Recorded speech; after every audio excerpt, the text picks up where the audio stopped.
how can we not want to talk about death and dying? Because it will make life sweeter. It will make it, if we acknowledge death, we'll have a better day. Like, because if there's an amazing Reddit thread called Last Images, which is a bit intense, and people might be like, well, that's intense, but it shows, it's a Reddit full of images of people, like the last image of a person before they died. And it's a beautiful, and I go there at least once a day.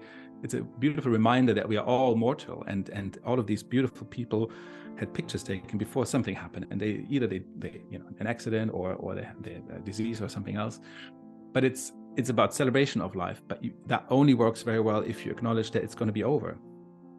And I think there's a whole magic in being able to confront that, because if you can hold that thought in your head that it's going to be over and I'm going to be over, then it's going to be more, my day will be better if I can lean into that idea.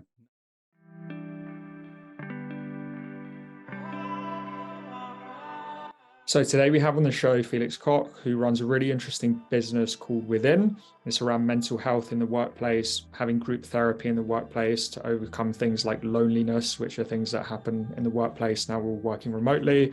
He also used to be the group CEO of C-Space, who was very successful in the agency space. But today what we're going to be talking around are some other things. Felix is very open around a lot of things that have happened in his life. So he talks around things like the suicide of his sister, how he had to have those conversations with his kids, his elderly parents. And then with his kids, it's interesting. We're going to be talking around the Western versus Eastern attitude to death and how he actually has very open conversations with his kids around the process of dying. It's a really interesting show. We're going to be talking around things that aren't often talked about. So really looking forward to it.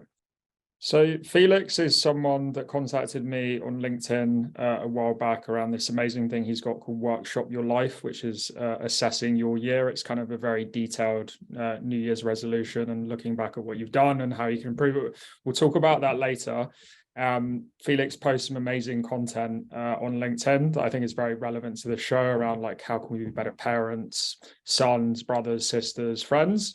But Felix, what I wanted to start with, because I know obviously you're in the mental health space now and you talk a lot about therapy, and going back 10 years, I saw one of your posts that you talked around how your journey with therapy actually started because you didn't get a job with Facebook. So I was wondering if you could tell us a little bit more about that journey.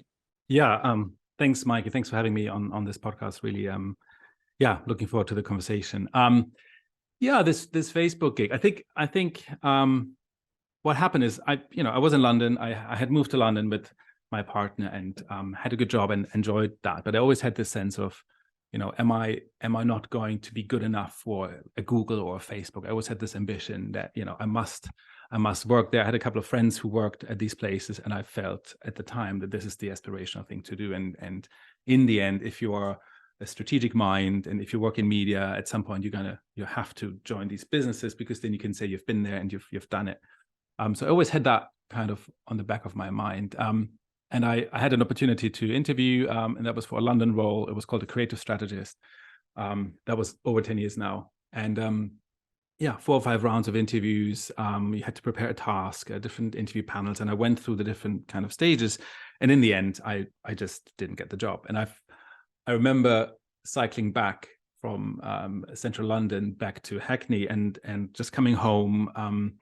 Didn't have any children then, and I just lie down on the floor in my living room because I felt so, I felt rejected, and I felt like, what do these guys have that I don't, and why can't I have this job at Facebook? And I just started crying, and I was a bit, and my partner was there, and she was like, are you okay?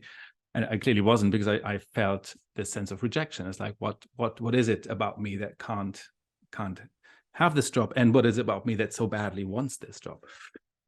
So that was a key moment when I felt, okay, maybe it's time to just look into this a bit more and kind of have what I call a professional friend, like a therapist, to look into this.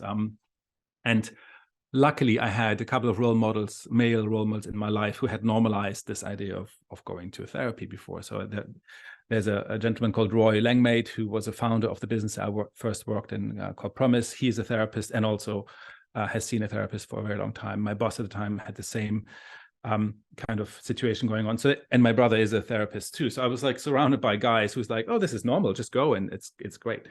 So I went and got recommended a therapist by them. And I just remember going to the first session and being able to talk about just what I've mentioned to you, that this Facebook gig that I didn't get, and my desperation after. And I just felt, a huge backpack full of stuff that I could just leave in that room. And I felt so much lighter walking out of that hour and I just talked about myself the whole time. I don't think the therapist said much about it, but it was just me entering that space where someone is listening to me and they're not judging me, and they just listen to it all. And that was just, a really profound experience to realize that that's possible, and how much lighter I felt after. I was like, this is insane. It's so good. Let's keep doing it. I've been seeing the same guy ever since. I've never had anyone else, and it's the same dude. And also, like, at the time, or like soon after our daughter was born, our first one. So that was another reason to be like, okay, if other people enter the fray, it's maybe useful to reflect a bit more and understand what are you doing and why. And not that you can change a lot of that, but you can become aware, and then that is helpful. Yeah, interesting, because you mentioned you've been going to the same, been using the same person ever since then. And I think one of the things I've seen with therapy, and some people that have gone to therapists, maybe they don't get the right person. So it sounds like you got lucky in that aspect. And I think that's obviously important, because I guess I see it a little bit like work or going to a job. You're kind of interviewing the person that's employing you as well. And obviously with a therapist, you want to be able to have someone that, you have a connection with as well. Yeah, I think it's, you kind of have to go on a bit of a speed dating trip, I think, often to find the right person. Lots of people see one therapist and they don't like them, and then they say therapy isn't for me. And I think, think about like what kind of, is it, would you prefer to have a man or a woman? Would you prefer to have a slightly older person, a slightly younger person? All those things are important for the efficacy of therapy. And in the end, it doesn't matter, like the type of therapy in my mind is completely irrelevant to the success of it, but the strength of a relationship that you have with your therapist, that's the determined, and there's a lot of literature around it, that determines whether your therapy is successful or not. So the stronger the bond, the better. And it'll take some time to find the right person, really.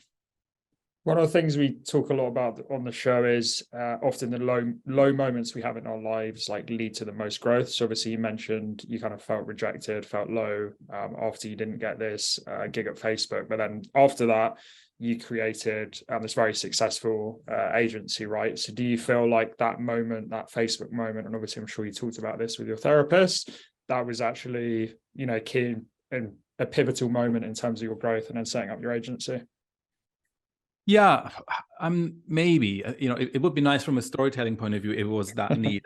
Like it's important to say, it wasn't my own agency that I started, but I ended up running it. But it's part of a bigger entity. But I think regardless, I think probably what this episode taught me is that I didn't need to go to Facebook to then learn that I maybe not need to have that external validation. Maybe I can look at it and be like, oh, why do you need external validation so much? And what's that about? And unpack that and peel the layers. And then maybe realize, actually, maybe I'm good enough and maybe I'm lovable even without having a gig at Facebook. So maybe the more important thing is it saved me a detour of 5-6 years into one of these companies to then realize, oh, okay, I made it at Facebook, but I'm still the same guy and I'm still looking for external validation. Maybe I need to unpack it then. So in a way I had maybe I took a shortcut to not have to do it and then arrive quicker at what I actually want to do. So maybe it's just about saving time. So I think therapy can save you a lot of time to not make the same mistake again. And given we live so shortly, life is so short, I think it's worth investing in shortcuts early, I think.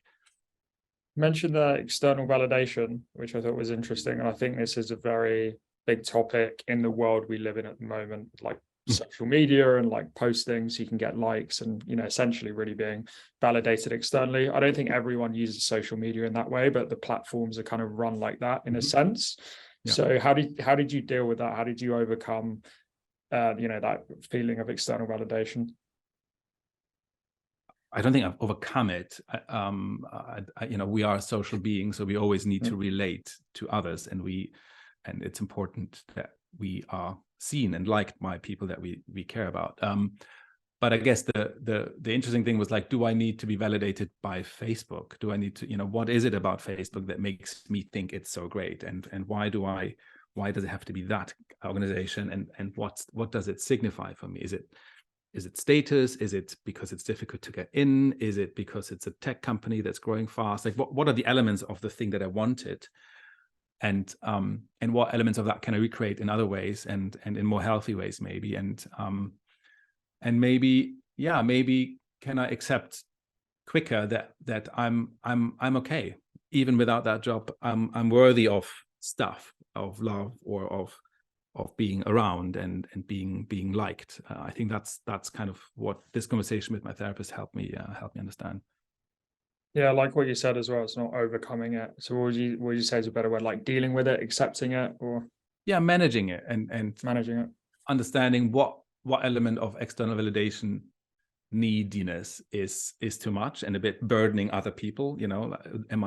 If I need your validation, I'm also putting a lot of burden on you to make me happy. That's not entirely fair. Lots of parents do that with their children and hope that the children will make them happy. That's a burden that no one should have to carry. So I think it's being aware of it and then looking at it and be like, like what bits of this are a bit too much for my environment. And Felix, obviously, from all of the content you post, people know you're a very open person. And one of the really difficult things that happened to you that you've been open about is the suicide of your sister. So I was wondering if you could tell us a bit more about that. Yes, I can. I was thinking before this podcast, I was thinking like, do I have a cosmic bridge? And I'm not sure I have one, but I do. Did something, cataclysmic happen that kind of made me reevaluate a lot of my life? Absolutely. And I think maybe I can tell the story of how it all happened, please. and give a bit of context. So I guess, you mentioned Workshop Your Life, and that basically was born out of the idea that, so we have 3 children, Martha 10, Jacob 8, and Franca 3. And anyone with children or people to look after knows that headspace comes at a premium. It's very, we worked 2 full jobs in London, and we never had any time to have a quality conversation about what we want to do with our lives. So it was always kind of put the kids to bed, and between 9 and 10, everyone is tired, and you can't have a proper conversation about decisions that you want to do in life. So we developed this, like my wife and I developed this workshop format, which is about reviewing your life, and reviewing, things like health and the people that you care about and decisions that have kind of accumulated over time. And we do that by putting the kids with my parents or with our in-laws so that we have child-free time. And we did one of those versions at the end of 2020 in London. And in that workshop, we came to the conclusion to move to Germany, back to Germany, where I'm from. So after 14 years and 3 children and 2 careers and living in Clapton very happily, we decided, okay, it's time to move country and uproot the whole family and 2 cats and move to Germany. And that was really driven by the idea of centering life not around us and our careers, but maybe centering it around something else, like my parents who are in this village that I live in, or my children, and ensuring a bit of overlap between those 2. So Brexit, COVID, and also maybe taking our careers less into the focus of our lives, we moved to Germany. And then 6 weeks later, my sister died by suicide, very close by here in Germany. So that was kind of, that was a cataclysmic event which changed everything, right? Like, people talk about having these events where there's a very clear before and after. Like there's life before the event and then there's life after. And this is one of those moments. And I remember my brother calling me on that Monday morning and sharing the news, and us then meeting up and then walking to my parents' place and telling my parents that my sister had died. And those things stay with you forever, right? And I guess what's the key thing? I think the thing that I really focused on in the 1.5 years after is to think about how do we survive this? How does my immediate family with the 3 kids and my partner survive this? How do my parents survive this? And what happened and why happened? Why did it happen? What about shame and what about guilt? And all the other complicated emotions that are wrapped into this event. So yeah, we've been doing a lot of therapy, a lot of workshops, a lot of thinking, a lot of writing, a lot of talking about all of this to make it something that is spoken about and not put in a box. You know, it's a Catholic party in rural Germany. Like, there are still people in this village who think, like, you know, if you kill yourself, you're not supposed to do that from a religious point of view. So how can I, in that environment of religion and the village, how can I create a space where we can talk about suicide and we can talk about our sister and she can be there with us in whatever form that might take. So that has been a big amount of work and holding kind of work that we've been doing over the last 18 months now. And why do you think it's important to have conversations around these types of topics openly? Yeah, it's a great question. It's so obvious to me that I don't even know how to answer the question, because how else could you live your life? But I will give it a go. I think, you know, very, very clearly you can see this with the children. Like, how does an 80-year-old process the death of his aunt who's 50 and has got 2 children of her own? How do we explain the feelings that we have when confronted with that, and how can we make sense of it if we can't talk about it or write about it or draw pictures about it? So I think the key thing is to create permission to talk about things and to not judge people for their thoughts around suicide, and to create a space where children can ask questions and they you know, my son wanted to know a lot about the details of how did it happen, why is depression often a cause for this, and what happened to her body, and I was, of course, very willing to talk about all of these things because it's on his mind. And if I don't give him a chance to talk about it, it's still on his mind. Just because I don't want to talk about it, it's still there and unprocessed and unhelpfully packaged. So that's the one reason. And the second reason is these are complicated deaths. You know, like, suicide is different from someone dying through an illness, and you know, there's no hierarchy of suffering, but it is a very, very unique way of dying, and the emotions around that are very complicated. Like, there was a huge amount of anger. I'm still, like, my main emotion is still anger, really. So I haven't walked over the bridge that makes me be more peaceful with this yet. And so I find my role is also to bring to life that it's okay to be angry, and it's okay to be angry with her, and it's okay to be upset and to be enraged about this, because it's just an emotion and then it will pass. And if you don't allow that, it will be repressed and it will come out in other unhelpful ways. So I'm in the job of expressing the things that people are not wanting to hear and that are difficult to say because someone is thinking them anyway. Yeah, I like what you said around all these emotions you feel are totally normal, and it made me think of David Hawkins. Not sure if you heard of him. He's got a book called Letting Go, and it talks exactly around that. These emotions come up, but see them as like almost separate from yourself, and then you just kind of let them go and accept them. And I think for me, you know, grief is very, very personal, and everyone has a right to process it in their way, clearly. But for me, I will only ever get to peace if I have been able to be angry beforehand. I need to be able to be really angry and upset and be really I'm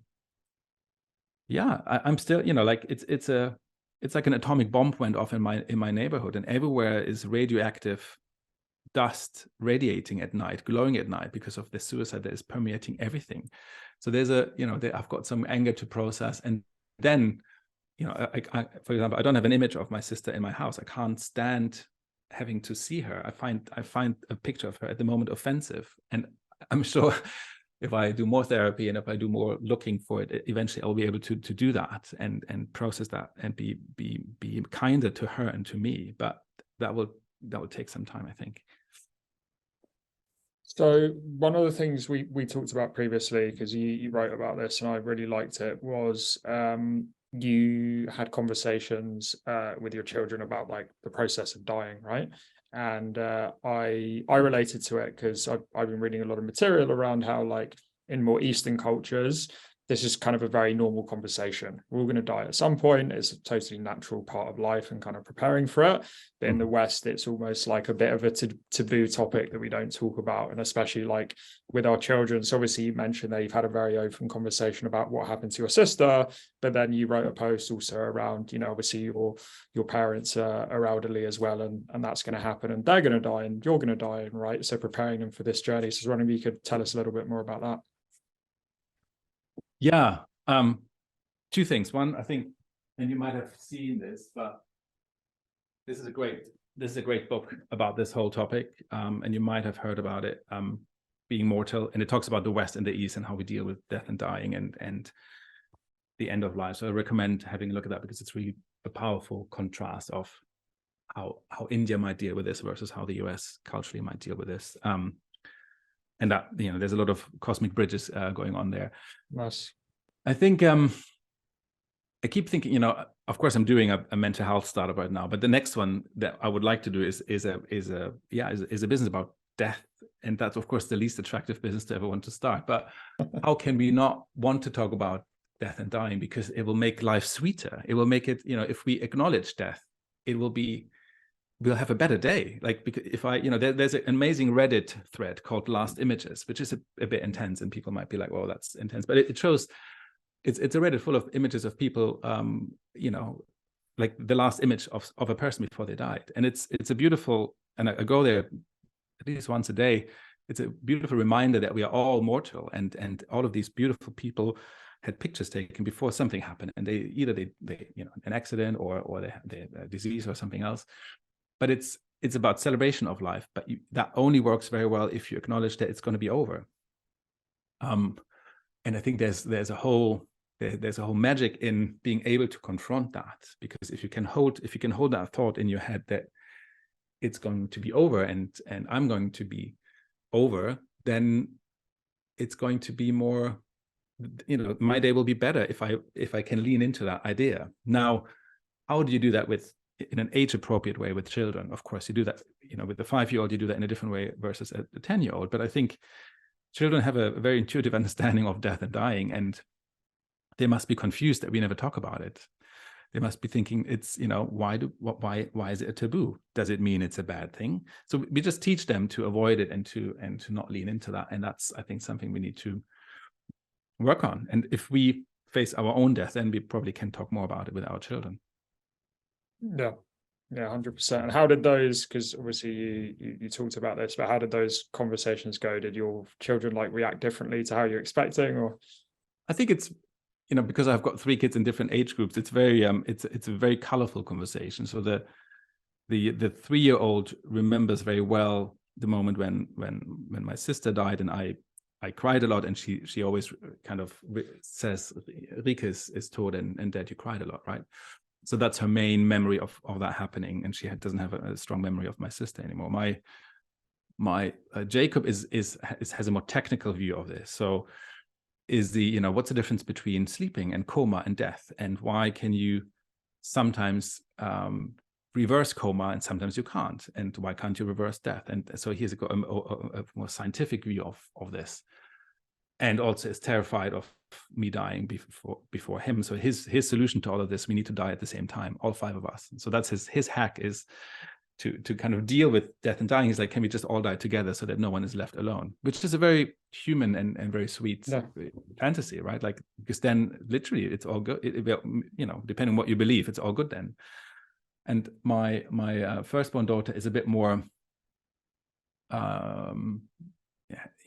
has more thoughts by herself that she's processing herself, and she's probably, because she's older, I've spent less time with her on this topic, and I think I need to kind of make sure that I don't, because Franca and Jacob are younger, I spend a bit more time on these topics with them. But I think everyone has a very different view, and I think the point is also to make it, it's not only a heavy conversation. We can also even about the suicide, we sometimes can make jokes about it. At least in my family, I allow certain levels of piss take, because that's when you let off steam. That's when some of the forbidden emotions can come out. When my dad is around, I wouldn't do that for respect to him. But sometimes comedy or tragedy or humor in a good way can allow us to express things that are tricky, and then everyone is relieved that we had a bit of a laugh about it. So those are important techniques, I think, to normalize this stuff. For sure. There's that dark humor. And I was listening to a podcast recently, someone who'd been traveling through Ukraine, and he's just said people were constantly like cracking jokes, like very dark jokes, but it's a way of obviously 100%. dealing with what happens. And if you're in a dark situation, obviously you want laughter, right? You want some of that light in the darkness. Yeah. So I wanted to talk a little bit about your parents as well. So I think, again, one of the reasons we bonded, I know you're close to your parents, as you said, you moved back to Germany, so you're living near them now, which is great. Obviously, with this event that happened to your sister, was that a nice way of managing it as well? Being around your parents and being close to them. And I guess both sides, your parents had you and you had them. Yeah, I think I'm quite grateful for the sequence of events. I'm grateful that we had moved already to Germany, and then this event happened and my sister died, because otherwise I would have moved here anyway after the event to look after my parents a bit more. And I think I'm glad I moved here on my own steam. So I'm not, because I'm quite an autonomous person, and I wouldn't have liked the idea that my sister's death now forced me to move to Germany. Yeah. A bit difficult like that. So that was a useful component. And I think my dominating thought initially was really like, it's my job to ensure these guys survive the first year. So how do I, if you're 81 and 82 and you bury your child, your middle child, this is the worst thing you could imagine as a parent having to do. So how can I help them process this for themselves in their different ways, and what is my role in facilitating talking about complicated grief? I'm not a therapist, so it's not my formal role, but how can I?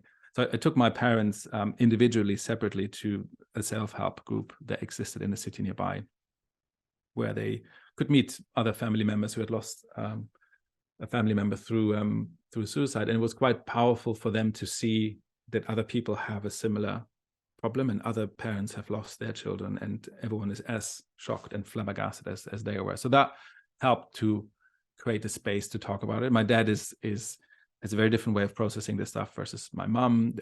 Typically, it doesn't talk about his emotion that much. There's other kind of ways of him kind of regulating his emotions that are nonverbal and maybe not that effective, but he's got his way of dealing with it, and my mom has a very different way, and it's my job to create space for them to process stuff as well. And I think I have succeeded in the sense that they're still there, and they have survived this event as well, which is great. So I'm glad that we as a family, it didn't tore us apart, but it helped us get together even more.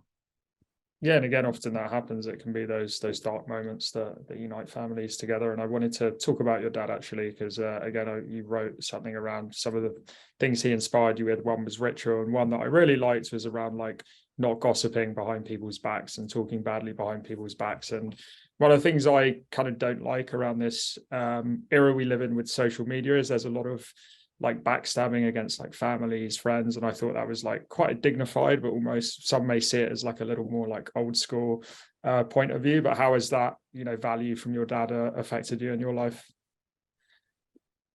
It's interesting that you picked up on that. I think I'm not sure I'm as good as he is in not gossiping. I think but I do think of him in that respect, and I do respect that ability to be really good about that, and it still inspires me. I think it affects me in the way that I try and kind of parent my children, in the sense that I try to talk to them about that if people are not in the room, it's not nice to talk about them in a negative way, and that they wouldn't want the same to happen to them, and that gossip is a slippery slope. It gets harder and faster the more you do it, and you become kind of desensitized to it. So I try to kind of explain to them why that's the case and how that's done. And yeah,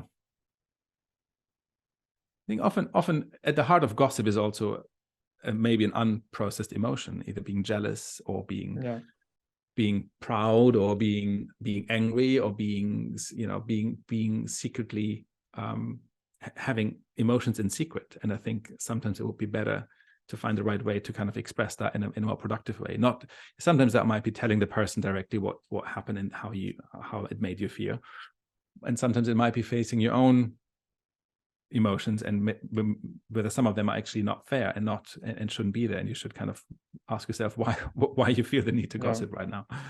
Yeah, I think your dad's advice is also good in like a business setting as well, because I'm thinking I had a conversation with my accountant actually recently, and some of his team members, they had like a disagreement, and one of them came to him and he wasn't aware of the situation at all, and the accountant listened, who's the CEO of the company, and kind of let the person let it out. And then after that, he said, look, understand how you're feeling. Mm-hmm. What you need to do is have a conversation with the other person. Obviously, you're talking about this with me, but you need to address it with the person. And they had that conversation. They were able to like sort things out. And I thought that was a really good way of dealing with it and creating that culture of, hey, have frank conversations with each other versus, gossiping behind each other's backs. So. And, I love this, and I call this, bouncing people back. It happens all the time in businesses. People come to you with a grievance and they're like, so-and-so did that and that. I'm like, sure. Can you, why do you tell me this? Because I happen to be the line manager, fine, but it's none of my business. So, you hope that I take your side and that I go to them and tell them off, but that's not going to happen. So it's, either own up to that sentiment, or it's not important enough to have the conversation. Also great. It's either of these two options. I think that's, it's a bit like when children try to play parents against each other, and then they ask my wife for something, she says no, and then they come to me, and then I get cross because I'm like, if one of us has said no, it means both of us have said no. Don't try and get a different answer from me because you don't like it. Yeah. No, because we're talking a little bit about work here. Another thing I saw you wrote about, which I thought was really interesting, was around how work is often seen as something that's like damaging mental health, right? People are really stressed at work, they're workaholics, they're working too much. But you wrote a good thing, which I thought kind of disrupting that narrative, which is actually work can lead to not avoiding mental health problems, but like being busy. And my dad actually says this phrase, which I really like, which is idle hands make mischief. And he says, there should be studies around like boredom and things like this in school and university, and that's kind of what you're talking around, is like, well, actually work should be able to give you purpose, and often when you don't have work you can slip into bad times and depression, and actually a lot of the comments on your posts were talking around that. So how have you seen this in your profession? I think I do, and I think the guy who founded the School of Life, forgotten his name now, he wrote a lot about that topic of kind of that work basically just keeps us out of trouble and keeps us on the straight and narrow. And that's of course a bit of a flippant way of putting it, but I do believe that work has at least two huge elements. One, it has a social element where you are part of not call it family because it shouldn't be a family, but a tribe of some description, a team, a social community where you have a place, or you are placed, and you relate yourself to other people. And that's essentially 99% of humans thrive on being in a community, in a group, in a tribe. And I think we lack a lot of that if we're not working, or if we are working completely by ourselves. And I think that the whole rise of freelancer communities like Leapers or others are evidence that freelancing can be really good, and it's even more powerful if you have a community of people around you that can replace the kind of work friends that you sometimes get from work. So I think there's a social element that keeps us sane, and I think is like an antidepressant. I think loneliness that is unwanted is a key driver of depression. It's a key driver of burnout, because you are less resilient if you're lonely, and you're more resilient if you feel connected and seen by others. And then I think there's also a pure kind of, we talked about life and how short it is. So what are you doing with your life? How are you using the time that you've been given, that privilege to have that blink? And how are you connecting that with your purpose? Are you moving toward? Are you growing? Are you developing yourself, or are you and that's a privileged position to be in, of course, or are you kind of burning time or wasting time? And I think it can be very powerful to, if you have a purpose and if you know why you're getting up in the morning, that's another antidepressant right there. It can lead to overwork, but let's not forget that, if everyone was in good work, we would have much less mental health issues versus everyone having a basic income and not having to work a day in their life. Absolutely, for sure. Just, I just need to look at my son. If my son had like a whole day to himself, he will be completely lost and angry by the evening. I like your terminology there of having that community at work can be like a bit of an antidepressant. I like that, and got me thinking. I had a conversation with a Spanish friend of mine called Manuel, and I imagine there's lots of data around this. So, but he said that like Spain has recently overtaken Japan in terms of like life expectancy. So it's like it's one of the longest living populations in the world. And he was, even though he's Spanish, he was quite confused because he's like, we eat all this fried food and we got a terrible diet. But he thinks there's something there in terms of that like community aspect, because the Spanish culture is very like community based, and you see even like elderly people getting together, having tapas, being in the sun. And he thought, that community aspect potentially, even despite maybe they're not as healthy like physically in their diet, can lead to having that longer life expectancy. 100%. And like there's a lot of research around that if older people or elderly people become deaf, dementia speeds up hugely. So if you don't give people hearing aids, they deteriorate quicker and they die sooner because they are no longer taking part in the conversation, which makes a ton of sense. It's a bit like being in solitary confinement. You see people, but you don't hear if they talk to you. So it's really important that if anyone is listening and they have parents who don't want hearing aids, get them, because they will live longer and they will be less suffering from dementia potentially. Of course, it's not the only thing, but that's crucial. And I think it's also clear to me that, of course, that sounds a bit grandstanding, but is it helpful that I see my parents every other day and that I come along with my kids once a week for dinner? Will it prolong their life? Absolutely, because they thrive on contact. They are being pushed and challenged by the kids, and they want to be around for the kids. So it's like a gym for them. And it's not my intention to prolong their life unnecessarily, but it's a win-win, I think. And I think I would be, if I was in London now, I would be telling you a story that's not true, but I'm quite glad that I don't have to do that right now. Yeah. I think as well that you obviously mentioned you being there, but I think your kids, and I think there's even studies around this, around like young children. And obviously there's a stereotype where, probably my parents, I haven't had children yet, but my brothers have, and they're always like, oh, when you going to have kids, when are you going to have grandkids, right?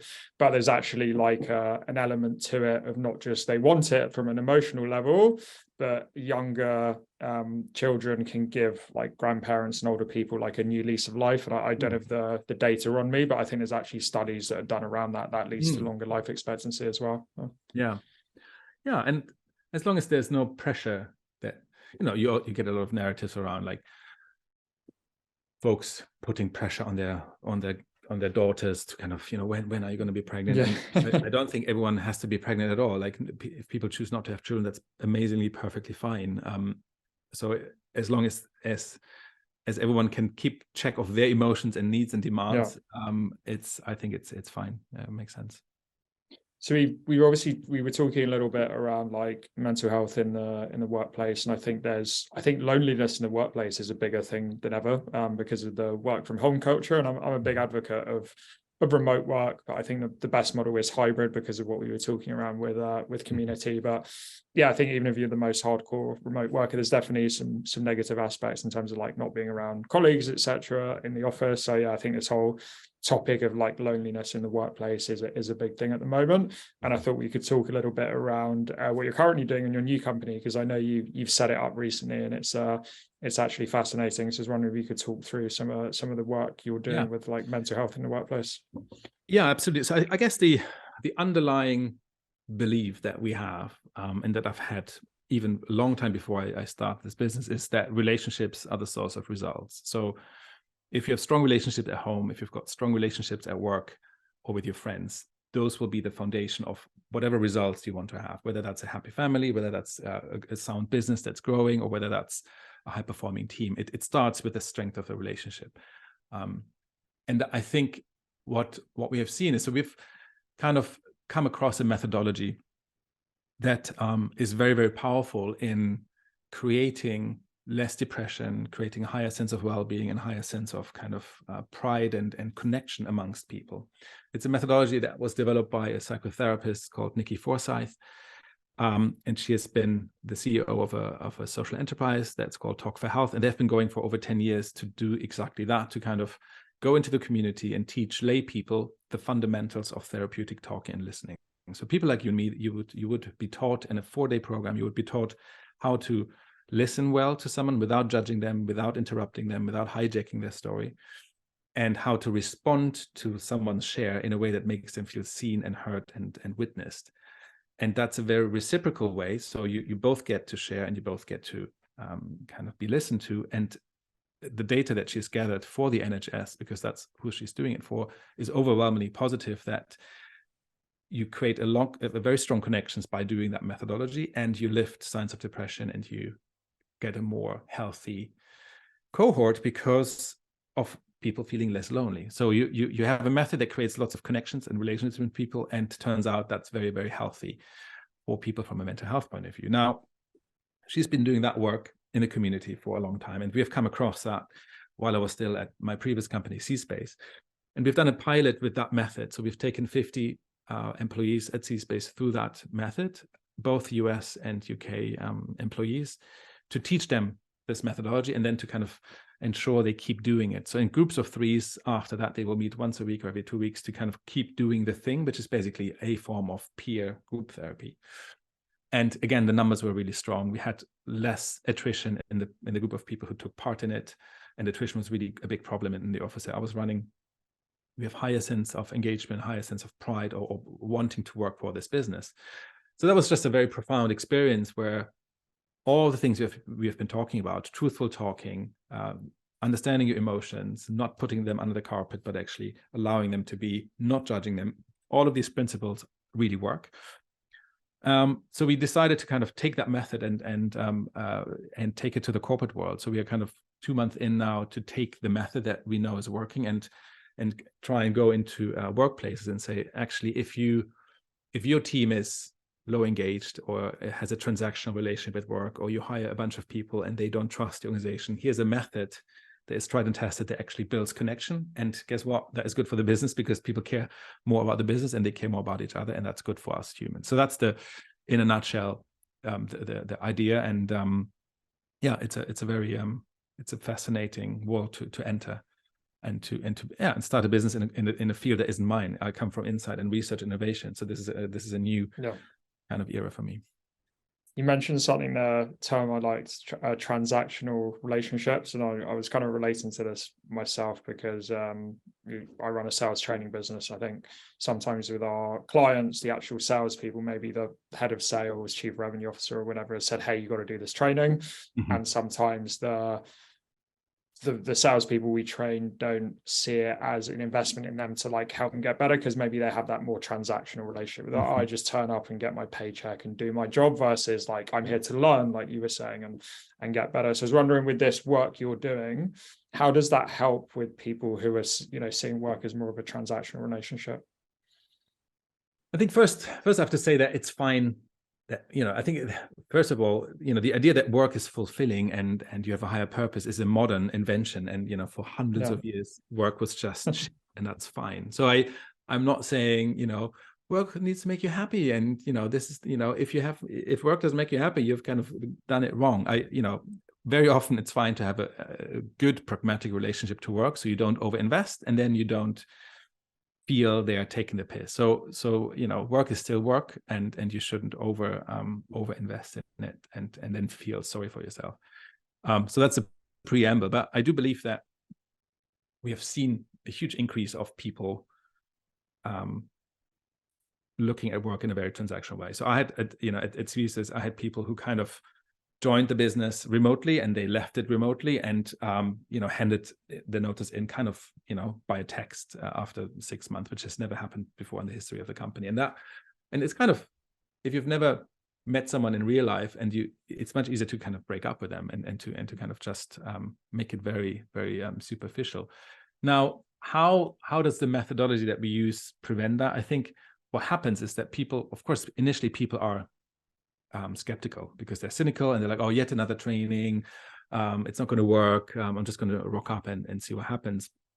But we typically don't position this as a mental health initiative because no one wants to think that they have a need in mental health, or so that's not the way to kind of talk about it. But it's more about come and learn a leadership skill, come and learn a line management skill, and become and be better at building connections with the people around you.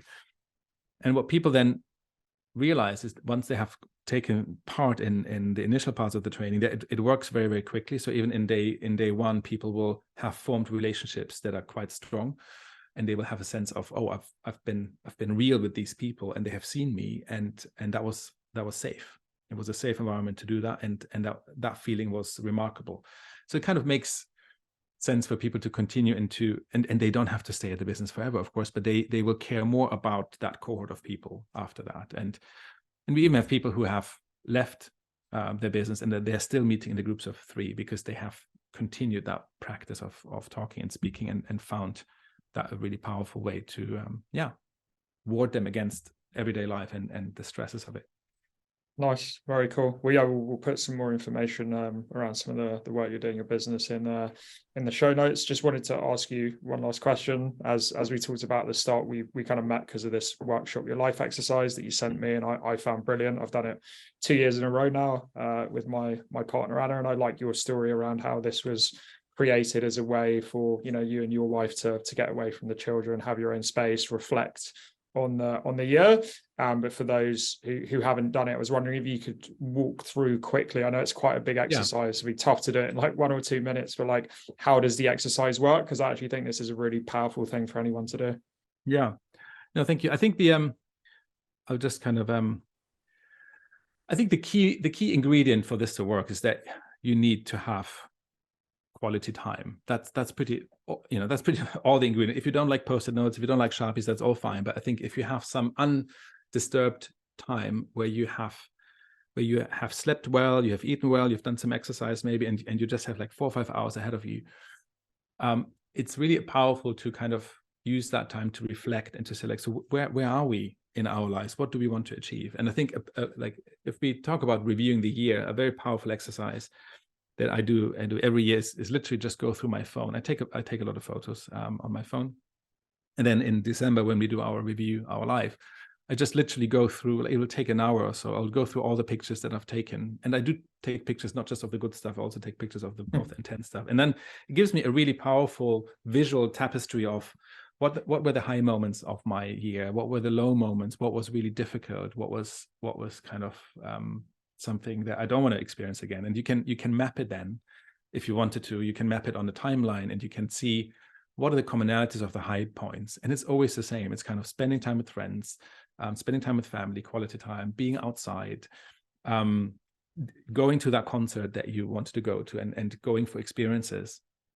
And that allows you to then, for the next year, to be a bit more intentional and be like, oh, do you remember last year that it was really difficult to book, but we loved it. Should we do that again?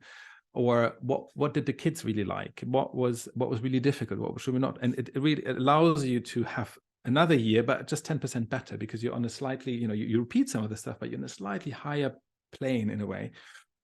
It doesn't always work, clearly, but I think that's a key mechanic for me. And I think the other thing that I think a lot of people found very useful is an exercise around creating boundaries and the power of no.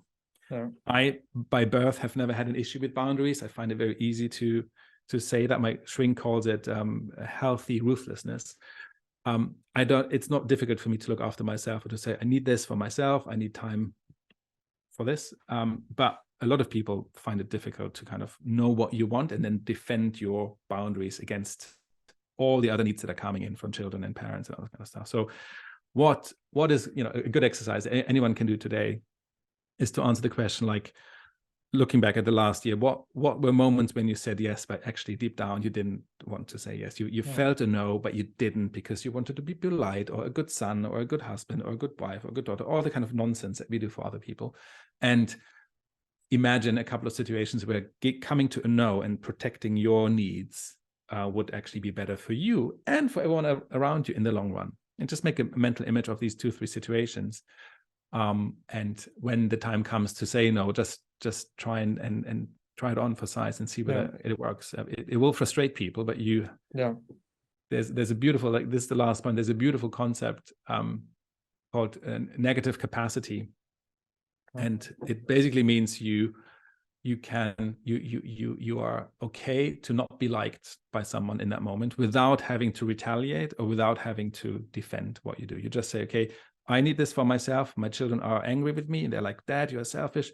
For me to not say, no, you are selfish, or oh, are you really, are you upset? But to just say, listen, I just need it. And I can deal with you attacking me now, but I still need to do it. To train that muscle is game changing. So if you look up negative capacity, then you have done a lot of parenting well, I think. Very interesting. Yeah, we had a musician on the last episode, very successful musician, but he had problems with alcoholism and had to go into rehab. And he was saying one of his favorite exercises in rehab was very similar to what you're talking around, of you had to get in pairs and the other person would say what they didn't like about you. Mm-hmm. And you just had to be like, oh, I accept your opinion. I don't agree with it, but I accept it, and then not react in like emotional ways. So it's very similar to what you're talking about. Yeah, that's beautiful. Awesome, Felix. Well, been a really great show. Just last question, we'll put links to like your LinkedIn, social media, your company. Any other resources anywhere else that you wanted to send anyone?